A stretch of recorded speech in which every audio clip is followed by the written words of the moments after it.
बिस्मिल्लाहिर्रहमानिर्रहीम। अस्सलाम वालेकुम स्टूडेंट्स, क्या हाल चाल है आप लोगों का।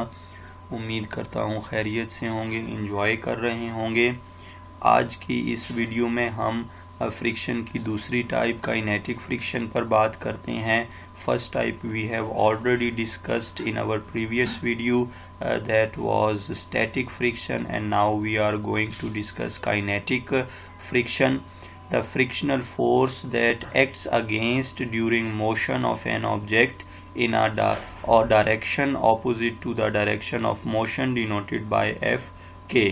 अब वो फ्रिक्शनल फोर्स जो किसी भी ऑब्जेक्ट के मोशन के ऑपोजिट डायरेक्शन में अप्लाई हो रही होती है, उस फोर्स को हमने काइनेटिक फ्रिक्शनल फोर्स कहना है या काइनेटिक फ्रिक्शन कहेंगे, और उसको Fk से रिप्रेजेंट करेंगे.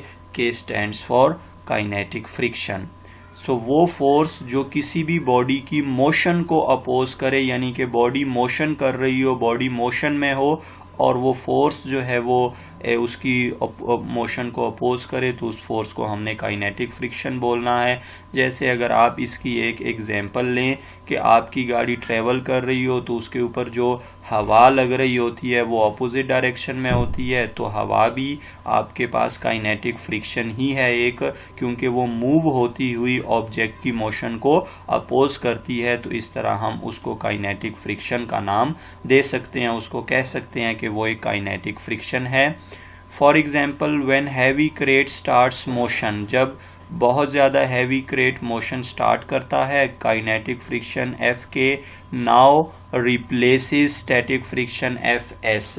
तो जब बॉडी रेस्ट पर होता है स्टूडेंट्स, तब स्टैटिक फ्रिक्शन मौजूद होती है, और जब बॉडी मोशन में होती है तो तब काइनेटिक फ्रिक्शन मौजूद होती है. यानी कि बॉडी के मोशन में होते हुए जो फोर्स उसको रेजिस्ट करती है, जो उसके लिए रुकावट बनती है, उसको हमने काइनेटिक फ्रिक्शन Fk कहना है. यानी कि मोशन के दौरान काइनेटिक फ्रिक्शन स्टैटिक फ्रिक्शन को रिप्लेस कर देती है.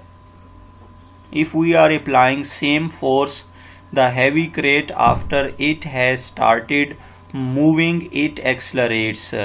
अब क्या कहा जा रहा है कि अगर हम सेम फोर्स ही अप्लाई करें कि जब बॉडी जो क्रेट है वो मूव करना शुरू हुआ हो, और हम मोशन के दौरान भी उसके ऊपर उतनी ही इक्वल फोर्स अप्लाई करें कि जितनी फोर्स के साथ हमने उसको मोशन में लेकर आए थे, तो उस फोर्स से क्या होगा, इट एक्सलरेट्स, ये एक्सलरेट करेगा, इसकी वेलोसिटी में इजाफा होगा. Means that kinetic friction is less than static friction. तो इससे मुराद क्या हुआ, आपको क्या महसूस हुआ कि मोशन के दौरान में जो फ्रिक्शन होती है वो रेस्ट पर बॉडी के होते हुए बहुत कम होती है. इससे मुराद काइनेटिक फ्रिक्शन हमेशा स्टैटिक फ्रिक्शन से लेस होती है. Fk is less than Fs. In order to drag the heavy crate with constant velocity, अगर आपने हैवी क्रेट को कांस्टेंट वेलोसिटी के साथ ही ड्रैग करना है, we have to reduce the force to make it equal to kinetic friction. तो हमें फोर्स को रिड्यूस करना पड़ेगा, और हमें फोर्स को इतना रिड्यूस करना पड़ना है ताकि वो काइनेटिक फ्रिक्शन के इक्वल आ जाए, और जब वो काइनेटिक फ्रिक्शन के इक्वल आ जाएगी तो काइनेटिक फ्रिक्शन फोर्स के साथ बैलेंस आउट हो जाएगी, और वो बॉडी अपने प्रीवियस फोर्स के साथ, प्रीवियस वेलोसिटी के साथ ट्रेवल करेगी, और उसकी वेलोसिटी कांस्टेंट रहेगी, वेलोसिटी सेम रहेगी. तो इस तरह बॉडी जो है वो यूनिफॉर्म वेलोसिटी के साथ मूव कर सकेगी. तो स्टूडेंट्स, मुख्तसरन जो काइनेटिक फ्रिक्शन है, that exist during the motion of an object, and static friction exist at the state of rest. Rest की हालत में जो फ्रिक्शन होती है that is static friction, but during the motion kinetic friction will replaced the static friction. तो उम्मीद है मुझे स्टूडेंट्स आप लोगों से कि ये लेक्चर समझ लिया होगा आप लोगों ने अच्छी तरह से, इसमें कोई भी डिफ़िकल्टी नहीं पेश आएगी आप लोगों को. तो अगर आपको फिर भी कोई कन्फ्यूजन डिफ़िकल्टी है तो मुझे आप कमेंट कर सकते हैं और सजेशन भी दे सकते हैं.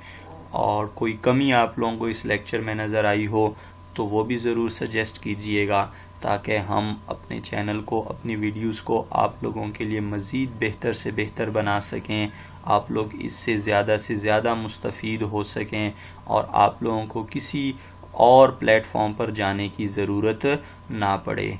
तो इसलिए हमारे चैनल को लाइक करें, सब्सक्राइब करें, शेयर करें, दोस्तों के साथ भी ज़रूर शेयर करें और जाते जाते बेल का आइकॉन भी दबाते जाएं।